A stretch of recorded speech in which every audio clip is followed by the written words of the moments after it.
Good morning, it's Richard Smith here, and I'm just going to show you how to do some coding so you can make a hero fly over some buildings. So what happens is when you click on the green flag, the buildings move and the hero stays still. So it sort of looks as if the hero is flying across the buildings, and we got a selection of buildings on a selection of heroes. So let me just stop it, and I'll just go in to show you the code.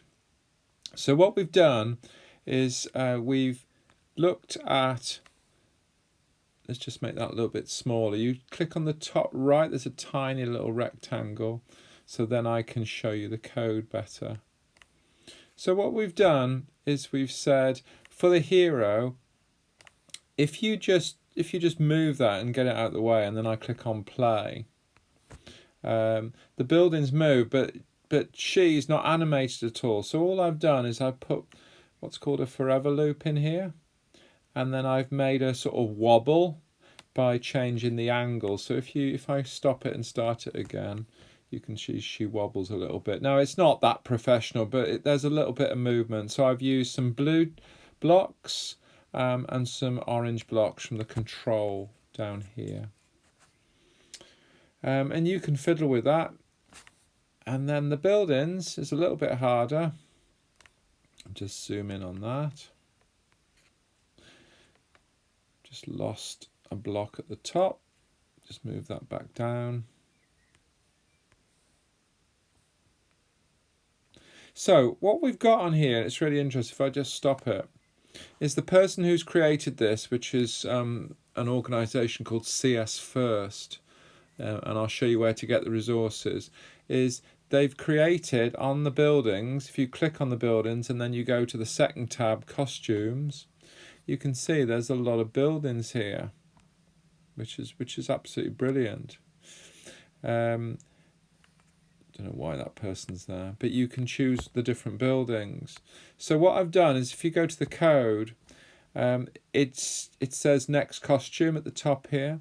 So it goes to costume 1, then costume 2, then costume 3, and so on.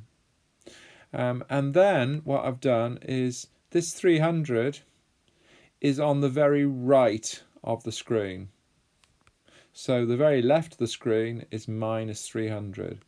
Now it actually goes to 240, but I want it to go off the screen. So 240 is the very edge, so I've made it slightly bigger, so I've made it 300. So as long as you remember 240 by 240 is the edge of the screen.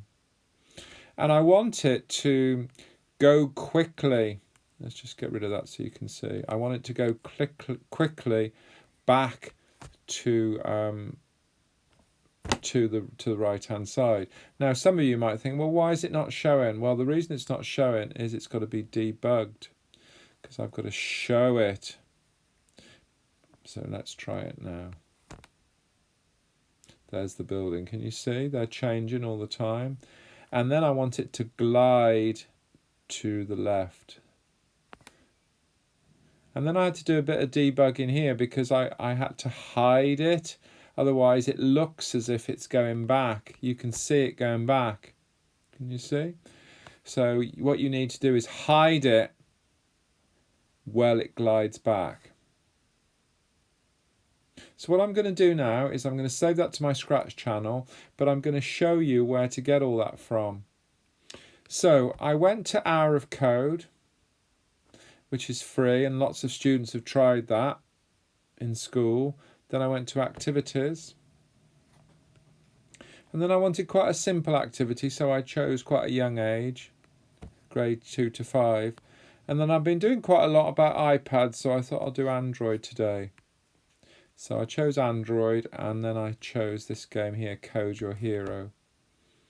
So you go to it. Now for teachers here, you can put that link onto your website or your blog. And then there's a video to watch, and then there's 7 different sections there.